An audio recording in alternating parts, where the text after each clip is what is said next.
Welcome back to Movies Outpost. Today we will be diving into an action thriller movie titled Captain Phillips. Enjoy the recap. Our story kicks off in March 2009. Picture this. Captain Phillips is in his Underhill, Vermont home, meticulously packing his bags, double-checking his passport, and making sure his itinerary is on point. There's an air of anxiety between him and his wife, Andrea.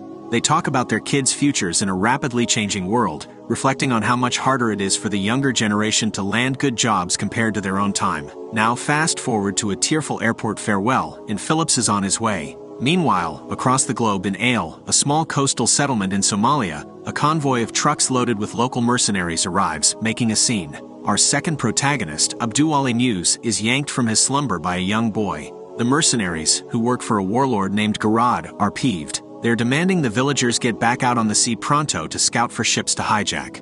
Despite the villagers explaining they just pulled off successful hijackings in the last couple of weeks, the mercenaries aren't having it, they want more. The pressure is on, and it's on big time. Enter Hufan, the village chief. He commands Muse and another guy, Asan, to assemble their best crews, ready their skiffs, and get set for another daring adventure on the high seas. As you can imagine, everyone's vying for a spot on the crew, hoping their skills, or maybe a little bribe, might just secure them a place. A sprig of the herb khat. Chew on this and you're hit with a wave of euphoria, not to mention it kills your appetite. The perfect sidekick for a lengthy sea raid. Muse gathers his crew, Bilal, Elmi, and Narji from another village. They're packing supplies and are off to the mothership. Meanwhile, Assad and Muse are at odds. Assad, calling Muse a skinny rat, tells him to stay out of his way. This, of course, doesn't sit well with Muse, particularly when Assad starts bossing Elmi around. Back over on the other side of the world, Captain Phillips arrives at the port of Salalah in Oman.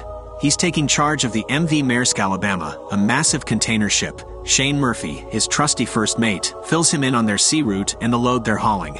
Phillips, aware of the pirates prowling off Somalia's coast, orders Murphy to lock up tight. Every door, every hatch on the ship must be sealed. With the cargo loaded, they're ready to set sail. But Phillips isn't taking any chances. He organizes emergency drills at sea, making sure his crew is ready to tackle any crisis that might come their way. All those safety drills are about to pay off. Not long after the drills kick off, Captain Phillips spots two tiny blips on his radar. Red alert. He informs Murphy about the two incoming skiffs and tells him to raise the U.S. maritime emergency. But when they don't respond, Phillips decides to act. He orders a quick turn to port, but the skiffs tail them. Phillips then instructs Murphy to alert the UKMTO about a potential pirate operation. They're told to stick to the protocol. As the skiffs edge closer, the danger becomes real. Those men are armed. Phillips jumps into action, alerting his 20-strong crew and instructing them to man their stations. He then pulls a smart move, pretending to radio a military ship in hopes of scaring off the pirates. Assad falls for it, ordering his crew to abandon the chase. Muse, though, isn't convinced. He commands his driver to step on it. In response, Phillips cranks up the ship's speed, the powerful waves from the massive ship rocking the smaller boat.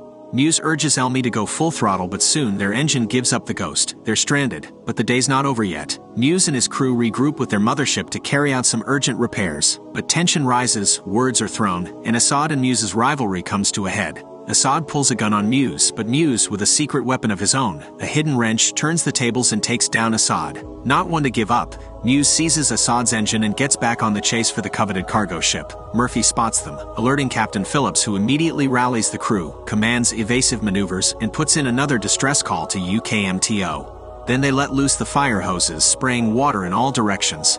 Undeterred, Muse radios Phillips, ordering him to stop the ship. Phillips isn't having any of it. This prompts Naji to take things up a notch by opening fire, forcing them to steer even closer. The fire hoses, unfortunately, don't quite do the trick. Bilal manages to hook on their makeshift ladder, and one by one the pirates clamber up the side and into the ship. Phillips takes quick action. He orders his crew to bunker down in the engine room, stressing they must keep those doors locked tight. As the pirates make their way to the bridge, they wreak havoc, smashing every lock in sight. Bursting onto the bridge, they point their weapons at Phillips and two others. Muse steps up, trying to calm Phillips with assurances of safety as long as they cooperate. The pirates are over the moon when they realize they've boarded an American ship. Muse declares triumphantly, "I am the captain now." Phillips, staying cool under pressure, tries to negotiate. He offers the pirates $30,000 to leave them in peace, but for the pirates, it's chump change. They want more, much more. Just as the tension's rising, the ship's power goes kaput. The chief engineer has hit the kill switch. Muse, understandably, wants to know what's up. Phillips tries to keep them cool, saying they pushed the ship too hard and that's why the power's out. Muse, still curious about the rest of the crew, gets a vague answer from Phillips. He grows impatient and threatens to start shooting the hostages if the crew doesn't show themselves. But the threat doesn't work, and he decides he'll find the crew himself. With Bilal and Phillips in tow, Muse begins his hunt for the hidden crew members. Phillips suggests they search from top to bottom, but Muse catches the bluff. Using a ship diagram, he instructs Phillips to lead them to the engine room. It's a close call when Murphy nearly gets spotted as Bilal checks the storage room. Murphy warns the rest of the crew that they've got company and to spread broken glass in the engine room. And sure enough, as the search party steps into the engine room, Bilal steps on the glass, seriously injuring his foot. Muse orders Bilal to take Phillips back to the bridge. With Philip and Bilal gone, Muse now alone in his search. Some of the crew members launch a surprise attack in the cover of darkness. An attempt to stab Muse is blocked when he uses his hand as a shield. Then the crew radios the pirates on the bridge, telling them they've got Muse and they're ready to trade. They want their captain back, and they're willing to fork out the $30,000 for it. Phillips pulls out the ransom money from the safe and hands it over to the pirates. Meanwhile, Muse gets released by the crew, but when Phillips attempts to leave the lifeboat, Narji strikes, dealing a blow to the captain and slamming the door shut. Just like that, the lifeboat hits the water. News of the Maersk Alabama hijacking and Captain Phillips' kidnapping reaches the USS Bainbridge. This U.S. Navy ship, originally operating in the Mediterranean, is ordered to change course and intercept the lifeboat. Phillips, ever the humanitarian, offers to treat the injuries of Muse and Bilal. Muse turns down the offer but allows Phillips to tend to Bilal. But things escalate quickly when Phillips pulls out a knife to cut a bandage, causing Narji to yell in alarm. He snatches the knife from Phillips and orders Bilal to move away from him. In a swift turn of events, a drone locates the lifeboat, followed closely by the crew of the Alabama, who have decided to pursue their kidnapped captain. But with the Navy estimating a good 36 hours before the U.S. warship can reach them, things are looking dire, and there's no way the lifeboat can make it to Somalia. With time running out, the U.S. dispatches a SEAL team. Things take a dicey turn when Hufan doesn't respond to their distress call. Just then, the USS Bainbridge makes a dramatic entrance, shining spotlights and blasting its horns to get the attention of the lifeboat crew. Nemo, who speaks Somali, makes contact with the pirates, trying to kick off negotiations with an offer of food and water. But Muse isn't interested in snacks. His counteroffer, a cool $10 million. Narji, however, is super suspicious of the Americans. He thinks they're planning a trap. Still, Muse agrees to meet with the Navy. As two gunboats pull up to the lifeboat, they demand to see Phillips. Muse ushers Phillips to the door to show he's okay, then nudges him back inside while he continues chatting with Nemo. Muse is sticking to his guns, literally and figuratively. He rejects the offered food and drink. He's all about that $10 million. But as the conversation unfolds, Narji starts losing it. He fires off his pistol, causing the gunboats to retreat, fearing Phillips had been shot. Muse quickly contacts Bainbridge to confirm that Phillips is unharmed. He even has Phillips confirm it himself over the radio. Muse tells the CO he'll be in touch when they reach Somalia. As night falls, a couple more warships join the party with the USS Bainbridge. Back on the lifeboat, Phillips sees a chance to escape when he asks to use the bathroom. With Muse's permission, he shoves Bilal into the water and makes a mad dash for the ships. The Navy spots the commotion but can't tell who's who in the water. Narji tries to shoot at them, but Muse steps in to stop him. Instead, he dives in after Phillips, hauling him back to the lifeboat. Once they're back, an enraged Narji lets loose on Phillips. As the dust settles, the SEALs swoop in, taking command and radioing Muse. The negotiator starts dropping their names and hometowns, letting them know that tribal elders are en route to the Bainbridge to help negotiate Phillips' ransom. Muse bites the bait, agreeing to head over to the warship to chat with the Navy and the elders. Meanwhile, the SEALs set up their snipers. A skiff heads over to the lifeboat to hitch a tow rope and bring Muse on board. The clever sailors sneak a listening device onto the lifeboat's exterior. They also toss Phillips a bag with a shirt, telling him it'll help keep him warm and that he should stay put.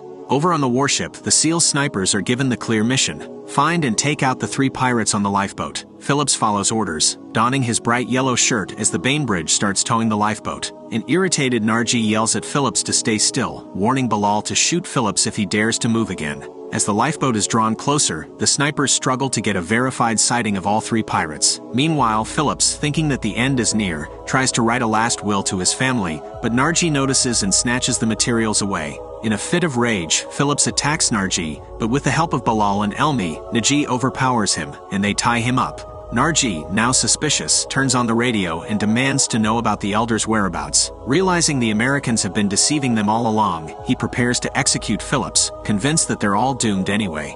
Tensions skyrocket, with Narji determined to kill Phillips. The snipers manage to confirm the sighting of Bilal and Elmi, but Naji remains out of sight. In response, the commander orders the towing to be stopped. This sudden stop causes Narji to stumble forward, bringing him into clear view through a window. The snipers take advantage of the clear view of all three pirates, receiving the go-ahead from command to execute their mission. Gunshots ring out, causing Phillips to scream as blood splatters over him. The eerie silence that follows is only broken by Phillips' quiet whimpering as his blindfold slides off one eye, revealing the horrifying scene before him. The order to detain Muse is given. He is quickly taken to the deck of the warship, handcuffed, and arrested.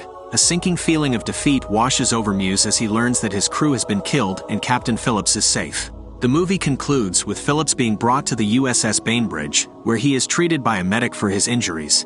He is visibly shaken, struggling to communicate, and overwhelmed by the traumatic experience. Phillips asks about his family, wondering if they know he is safe.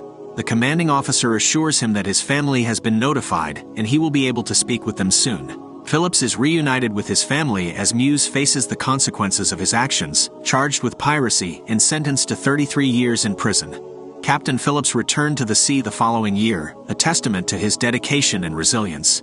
Thanks for watching. Make sure to like and subscribe, and we'll see you on the next one.